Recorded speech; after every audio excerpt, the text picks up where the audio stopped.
अस्सलामुअलैकुम, welcome back to Shahab academy YouTube channel. दोस्तों, उम्मीद है आप लोग सारे खैरियत से होंगे। आज हमारा लेक्चर नंबर 11 है एसएसटी जनरल बायोकेमिस्ट्री। जितने भी टेस्ट है पीएसटी उनका प्रिपरेशन है। इसमें हम सारे टॉपिक क्लियर करेंगे एसएसटी जनरल का, और जितने भी लेक्चर है ऑल इम्पॉर्टेंट टॉपिक है उन सबको क्लियर करेंगे ताकि आप लोगों की तैयारी हो जाए। तो अभी तक जिसने ज्वाइन नहीं किया है तो प्लीज़ इस चैनल को ज्वाइन कीजिए और इस कोर्स को प्रिपेयर कीजिए। तो हमारे पास लेक्चर नंबर 12 है आज, और जो टॉपिक है वो है एनाग्राम। पहले हम इसकी डिफिनीशन देखेंगे। An anagram is a word phrase made by rearranging the letter of another word equally once.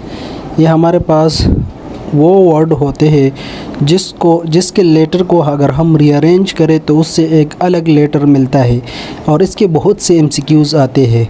For example listen, इन सारे लेटर को अगर हम दोबारा जोड़ेंगे तो साइलेंट आता है।